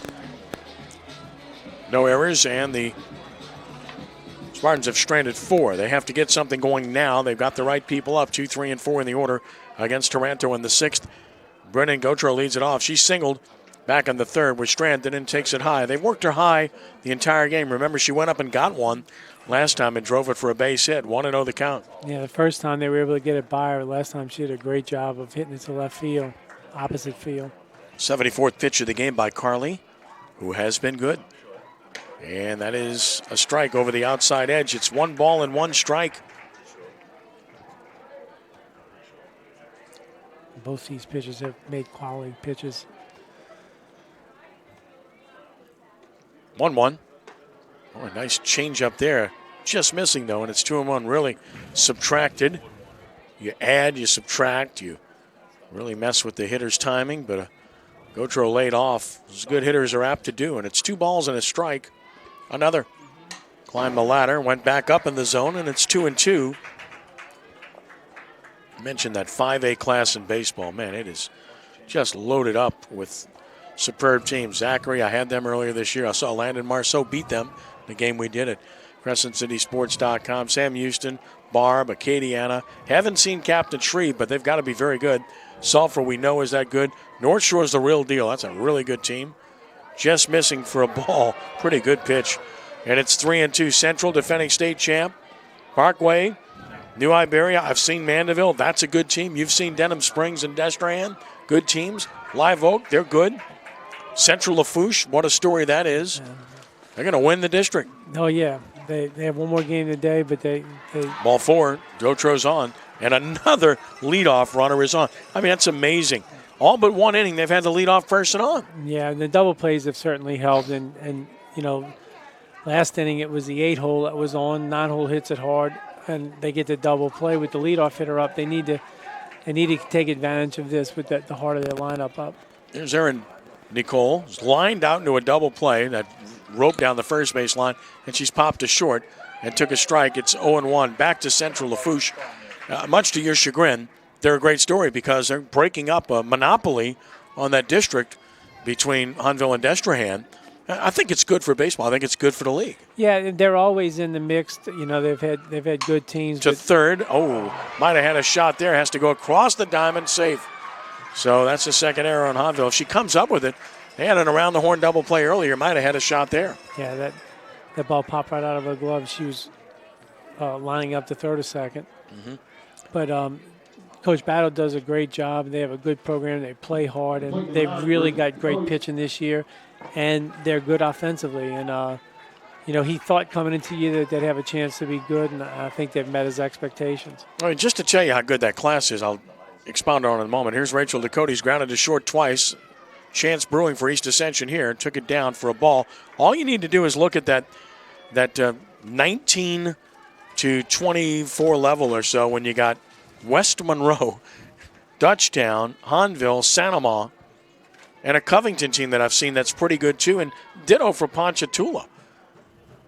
Yeah. Out of play. Those are teams that can beat a lot of people, and it's 1 ball and 1 strike. And of course, I'm a very, very profound, loud proponent of hating the split. I don't like it at all. I never will.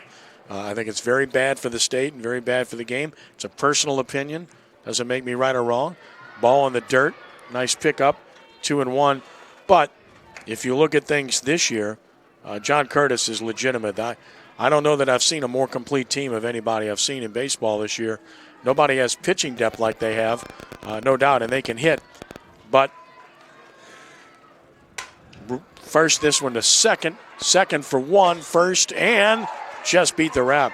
Ends up being runners at the corners with 1 out on the fielder's choice.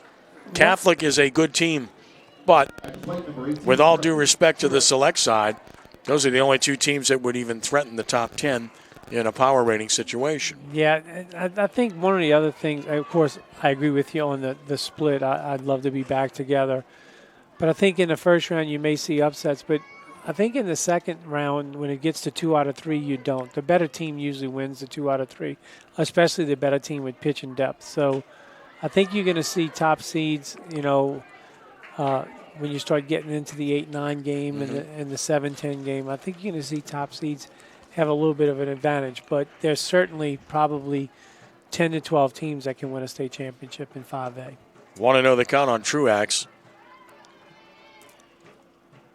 And I also saw John Curtis actually went out to watch some of their game on Monday. They have no weaknesses. No, they're very, very good. I mean, they play hard. They play the game the right way. Jeff Curtis does a tremendous job.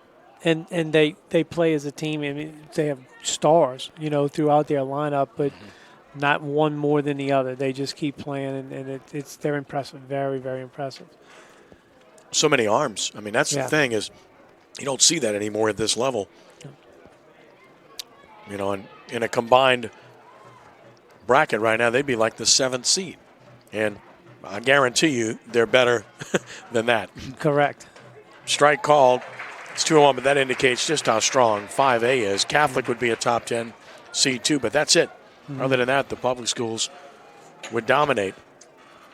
As long as I see, okay. We still in the top 32, so we at least make the playoffs. Absolutely. Because that's obviously your goal. If you don't win district, you got to get in the playoffs. Over the dugout, it's 2-2. Yeah, in a combined bracket, the last team in would be Rummel. Just to give you some indication, about the depth of 5A this year and just how good it is. Wow. 2 balls and 2 strikes. Rummel's had real injury issues on their team and a very young team at that. 2-2 on Truax. And another. Missed him inside. It's 3-2. So here's a big pitch with 1 out and 2 on to a good hitter in Truax. He's driven in 20. East Ascension's threatened throughout. They have not broken through. If they can do so here, they can stay in this game. 3 balls and 2 strikes. They need to put up 2 to 3 to stay in the game, I believe. Be difficult to come And she walked her. So now the sacks are juiced. And Ross will bat. Real chance for EA. And here's Megan Ross. Coach Ockman wants to talk to the home plate umpire. We'll get a runner at first. Anytime you see that, you know it's going to be a runner. And that will be number 2, and that's Amanda LeBlanc.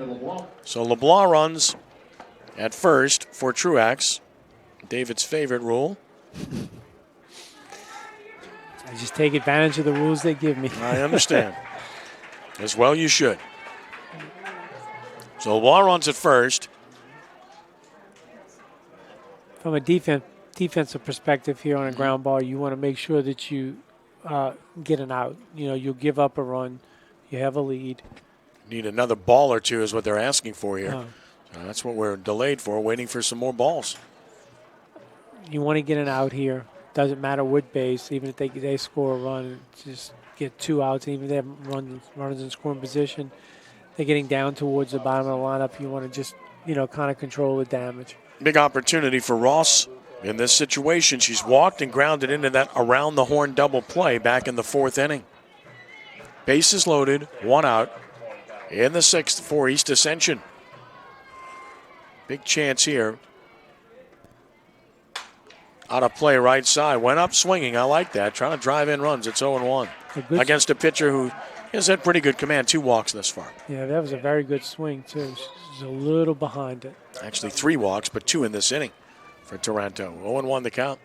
Remember, Carly was dinged earlier. She fought that off, showed her competitive nature. She's very, very competitive on the field and in the classroom, as I taught her last year in psychology. Driven. What a play by Freelow, and got the out at second. That saves a potential big inning. Brilliant play by Freelow. Nice pick by Duplay. RBI for Ross. EA's on the board, but that is a big defensive play. Yeah, and that's just what you want on defense. You get that out. You now have 2 outs. They have a runner in scoring position. Still have the force at second. And, even if you were to give up a hit here and give up another run, you're still in very, very good shape. Big time play by Freelow. Again, the defense Excellent. shining for Hahnville. And with 2 outs. And on that, Danielle came across the bag at second to ensure the out at second, not trying to do anything too quickly. Landry Gautreau has been hit by a pitch, popped to third.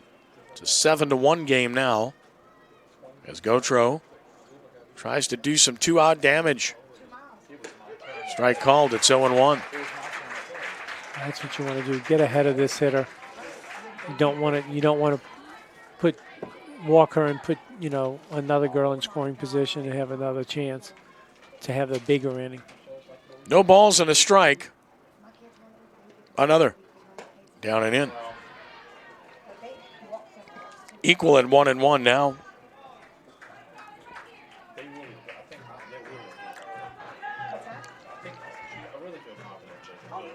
So 1 ball and 1 strike. Threw it by her. It's 1-2.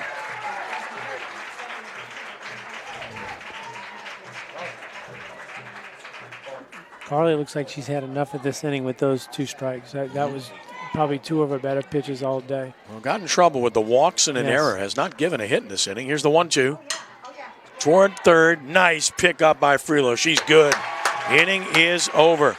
1 run, no hits, an error, and 2 stranded. 6 left for East Ascension. Bottom of the 6th coming. Hahnville 7, East Ascension 1 at CrescentCitySports.com.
Bottom of the 6th, 7-1 Hahnville on top. Ken Trahan, David Beaudry. When this one's over, David's going to head down behind home plate and talk to the winning coach and a star of the game or 2. And that we're going to turn him into a big-time media person here. Wow. Something he's always aspired to be. Every time we're up there criticizing him for his questionable to shaky to dumb moves, he'll have a chance to get it. No, he'll actually be doing some good things, talking to some winners. Here's a ball high and away. I definitely have a face made for radio, though, not for television. or CrescentCitySports.com. You fit right in with CrescentCitySports.com. You and Lenny have the same hairdo. That's no doubt. Okay. Driven to center. Stayed back beautifully. Oh, what a day Van Etta's had. She's 3 for 3 with an RBI. You might be talking to her. She's on at first with nobody out. A beautiful patience there. Yeah, she's done a really nice job at the plate. She stayed with her approach, and she's just kind of let it happen and swung the bat very well. That's what you'd like to have the lead off the bottom of the 6th. Get you a couple more runs and make you feel really at ease. I'm going to make this a democratic process. I'm going to get your vote in a moment here. Here's Taranto, who's struck out. And her 1 at bat pops this one right side foul. This is not playable. It's 0-1.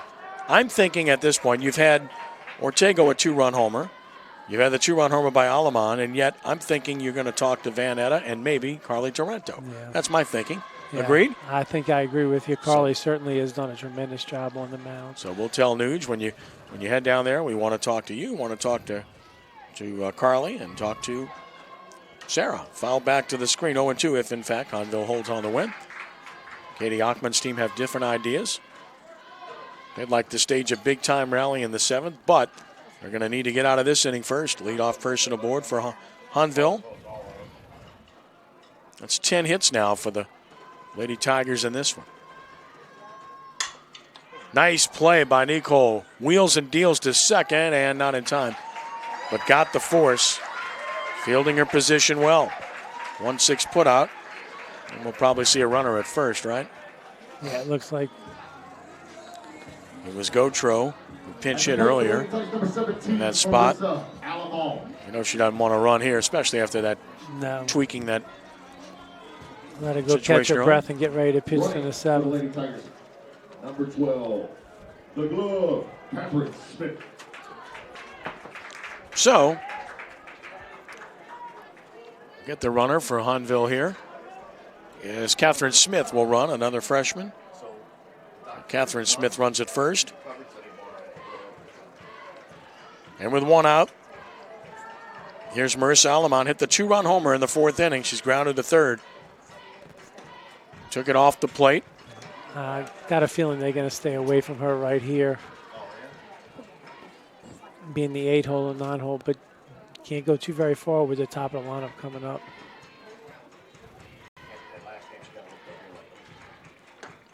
Up a ball. Laid off, and it's 2-0. Again, the winner of this one to play the winner of North Shore and Natchitoches Central in Sulphur at Fresh Park next week. 2 balls, no strikes, and to center, driven, has a chance. You might be talking to somebody else because Marissa Aleman has just hit her second 2-run home run of this game, and it is a 9-1 lead for Hahnville. That's an outstanding piece of hitting. That ball was down and away on the outer half, and she stayed through it and hit it, you know, just to the right of the center field wall, and that was an excellent pitch. And it's hard to say that when the ball gets deposited over the fence, but that was a nice pitch, and she just did a good job of going down and getting it and driving it. So it's 9-1. Hahnville is all but put this one on ice. Hannah Born will bat. She singled and flied to right. Very impressive offensive display. Yep. 3 2-run homers in a game. Earl Weaver would love this. Down a ball, 1-0. Any coach would love this. Take those anytime.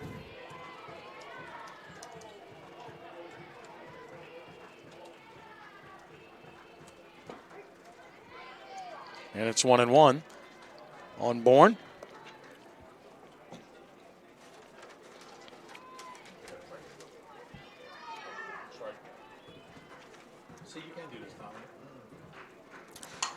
Towards short, Ducote takes care of business. She's good. Nice Very play. smooth. Second out, she's made the plays in this game. And again, she'll be playing at the next level, so that's no surprise. With her commitment to Christian Brothers. Danielle Duplay, who's tripled, singled, scored twice. The only time they got her out, she lined into a double play to first. Change up, down and out. 1 ball and no strikes. That's the coach walking the hood, huh? Coach on the ridge, huh? Change up, strike, and it's 1-1.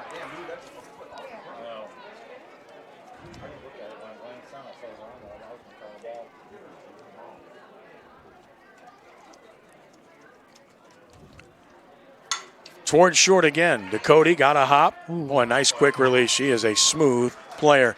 Inning is over, but Hahnville adds a couple on a 2-run homer by Aleman, her second of the game. 2 hits, nobody left. Last chance for East Ascension. Hahnville leads this one by the score of 9-1. Back in a moment here at CrescentCitySports.com.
Last chance for East Ascension.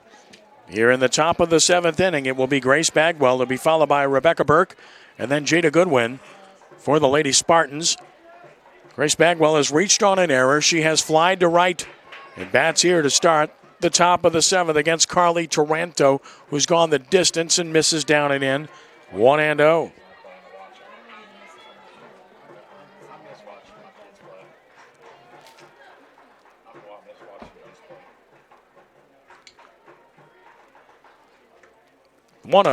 Out of play, right side, and the count is even at a ball and a strike.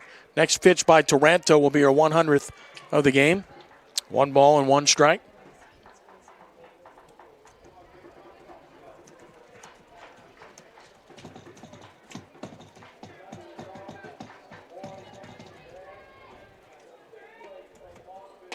Nice pitch. It's 1-2.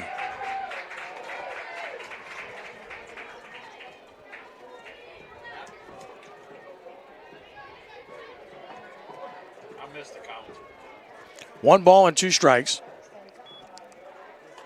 Check swing foul. Holding 1-2. Change up there. Had her full, but she couldn't quite get the bat back, but it turned out to be a plus as she was able to foul it as a result. So it remains 1-2 on Bagwell.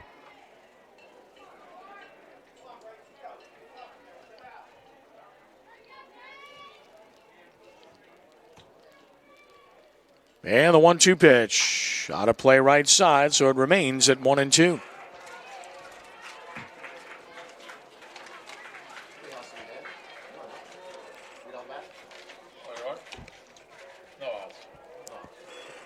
Freeload to the mound. Encourage. Taranto. It was a close game. I'm looking at the number. I'm like, no, I called her number. If they be a close game, they'd be on my house.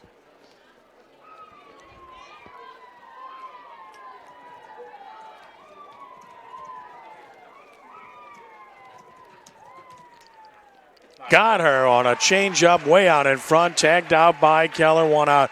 What a delicious changeup that was from Taranto. Bagwell retired. 2 more outs to get. And the batter is Rebecca Burke. Strikeout number 3 for Carly. Burke is singled and popped to second.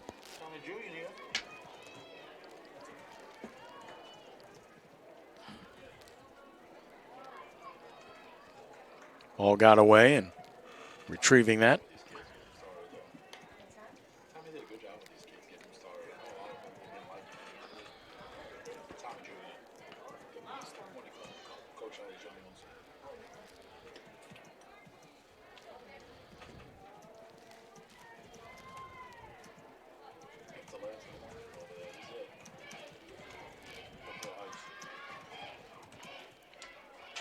Pitch up to Burke. 1 ball and no strikes. Burke 1 for 2.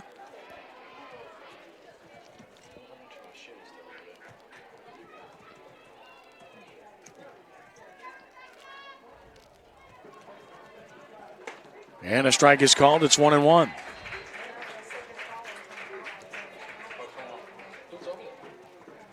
One ball and 1 strike on Burke. And it's 1-2. Goodlow on deck.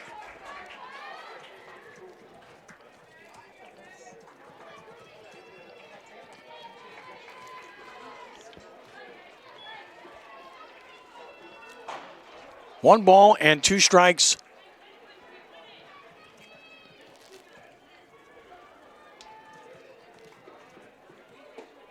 Laid off of it down in the zone. It's 2-2. Hahnville in control from the start. They scored 3 in the first and have built on that lead throughout. 2 balls and 2 strikes the count.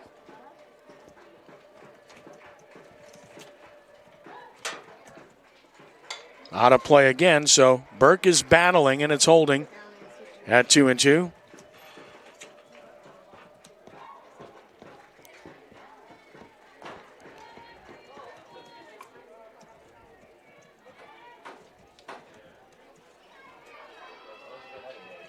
Two balls, 2 strikes.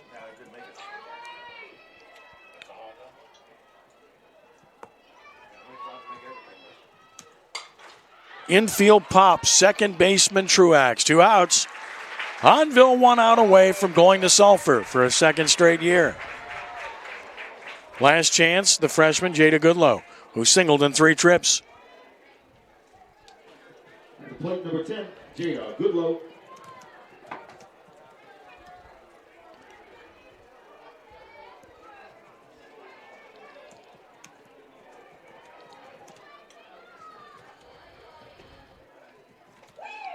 Just missing. It's 1-0. Again, it's been a tight zone throughout. 1 ball and no strikes on Goodlow. Taranto's allowed just 4 hits in the game, an unearned run. And she's in there. It's 1-1. Again, David Beaudry will talk to the victorious head coach and our stars of the game when this one's over with. 1-1 the count.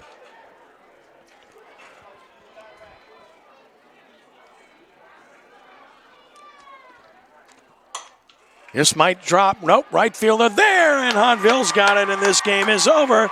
The Hahnville Lady Tigers taking care of business with a convincing 9-1 victory here this afternoon over the East Ascension Lady Spartans. Hahnville improving to 31-3 with the win, and the loss for East Ascension ends their season, a good one, at 19-12 overall. Just a dominant performance by Hahnville here. They were really good throughout. Carly Taranto, complete game 4-hitter. She allowed just the 1 unearned run in this game and supported by 3 2-run home runs, including 2 by Marissa Aleman, as Hahnville wins this one in convincing fashion by the score of 9-1 here this afternoon, and they will advance to play the winner of the game between the 7th seed North Shore and the 10th seed Natchitoches Central. That game coming up tomorrow, and the winner will face Hahnville next week at Frash Park in Sulphur.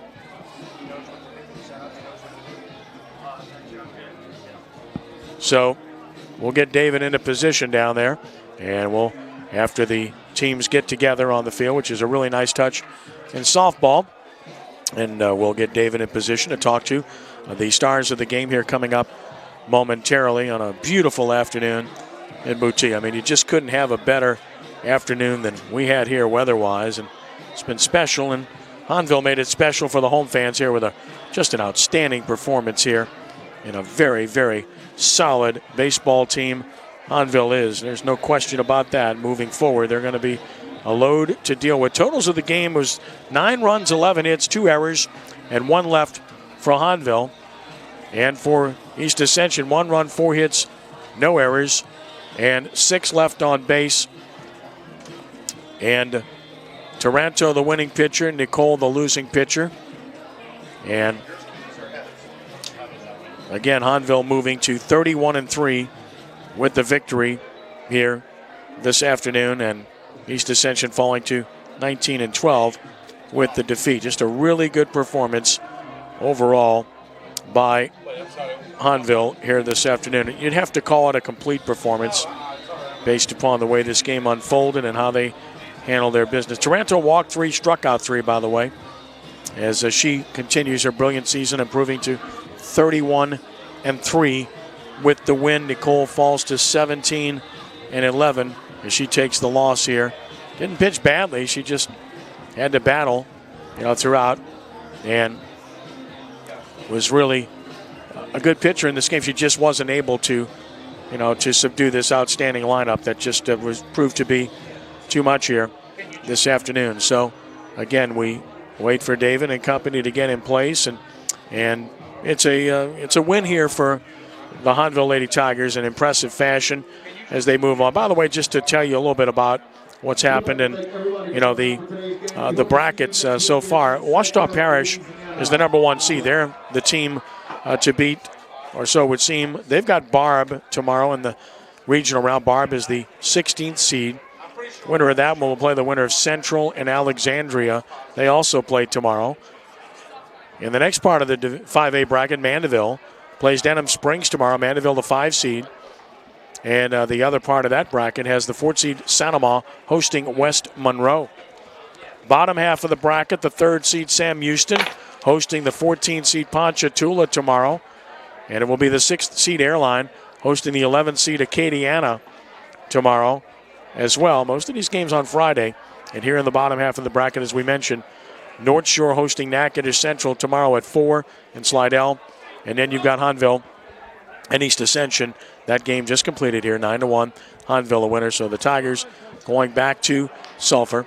And we mentioned Hahnville won the state championship in 2011. They were finalists in 2010 and 2012. So the outstanding tradition continues here for the Lady Tigers as they, again, showed that they have everything you need to win in Sulphur with the performance we saw this afternoon. Turned 3 double plays defensively, had a pitcher not give up an earned run, and had an offense that belted 3 2-run home runs in the game, including 2 by Aleman, as mentioned, who I'm sure David is going to visit with here coming up shortly, along with the head coach,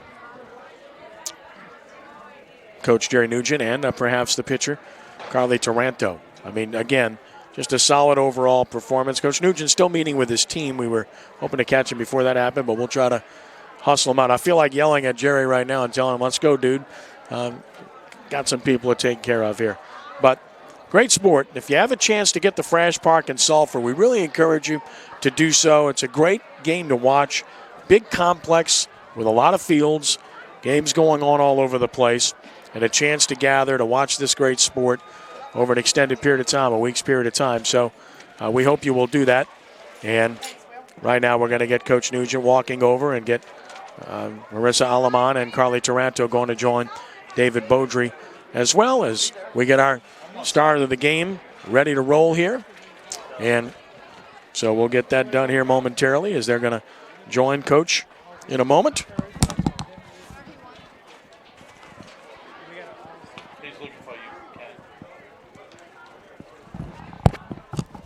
And right now, let's go to David Beaudry with Coach Jerry Nugent. David? Here with Coach Jerry Nugent. Congratulations, Jerry, on a big win. Defense first. Let's talk about that. Pitching and defense. They showed up and they played like an experienced team today, which was what the expectation was. I felt like, we got in a few situations that some of it was self-inflicted, some of it they earned, but we played our way out of it. And, they didn't try to make too much happen. They understood the score and the gravity of the situation, and they made sure they made plays. And to me, that's what an experienced team's supposed to do. So kudos to them. That was very good. And able to get 3 double plays in a day. Yeah, that you don't see that very often in softball, but once again, they played with their wits about them. They made the first play, and then they were looking to make another play. They were playing aggressive like they have all year. Offensively, it seemed like your hitters really stayed patient, stayed with an approach. Talk about that a little bit.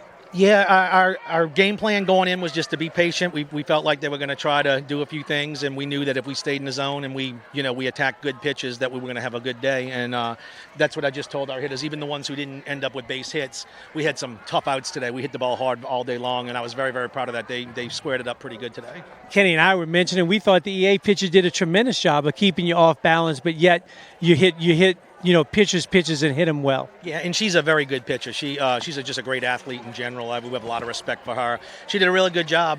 Just at the end of the day, I think it was just our time. Our kids came in with a good game plan and they executed it. Well, good. Congratulations. Let's get Marissa Aleman. All right, so Marissa making her way to David. 2 2-run home runs, one to the pull side and one to the opposite side. Tell us about the first one. Okay, the first one, last time we played them, they always jammed me up on the inside. So I was basically looking forward to it, that it's going to come inside. So I just did my thing, and then I worked on it in practice and just kept my hands inside. You hit it very well. And then the second time, they stayed away from you, and you were able to, you hit a really good pitch out to the right center field gap. Talk about that. Okay, well, outside is my favorite pitch, so I figured they were not going to throw it inside again, so I just always did what I did and just laid inside and waited a little bit longer and just hit the ball like that. Excellent. Congratulations and good luck in Sulphur. Carly? Excellent job. Talk about your defense first. My defense played phenomenal. I wouldn't have got through this game without them. They are outstanding. Well, and it looked like you had command of both sides of the plate. Did you feel like you put your plan in place and were able to stay with it? I did. I trusted myself and I trusted my defense that wherever I threw it and they hit it, that they'd get the outs. And you look like you tweaked something in the middle of the game, backing up here behind the plate. Did you? It's okay. You did all right with that. It's just really uncomfortable, but it's fine. It's not painful. So it's Well, you have a week to rest, and you'll be able to do it in Suffolk. Best of luck to you. Thank you. Kenny, back up to you. All right, David, thank you very much. Great job. Well-spoken young ladies. Well done.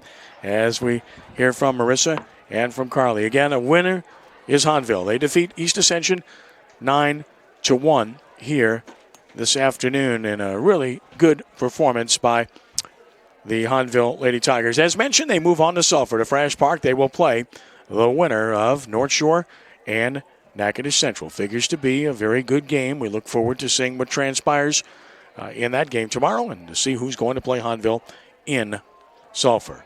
So that's going to about wrap up our coverage here this afternoon. Want to thank Peter Marshall. Want to thank Ashley Desatel for their outstanding work here this afternoon. And, of course, to thank David Beaudry. And a big shout-out to Jerry Nugent for making this possible for us this afternoon. We always feel incredibly welcome every time we come on campus here at Hahnville High School. A truly outstanding institution with really good people. And also a big thank you to Katie Ockman and East Ascension High School for helping us to make this possible, too. She is going to win and win big. Just an outstanding coach, building an excellent program, who has the maps, having won herself as a player at Lutcher and at LSU Eunice. Nothing but a good future for East Ascension High School, and they complete a very good season here this afternoon. But Hahnville moves on to Sulphur with a 9-1 victory. Now, this is Ken Trahan from Boutique saying thank you for joining us this afternoon, and be a good sport. God bless you one and all. We are rounding third and heading home. So long.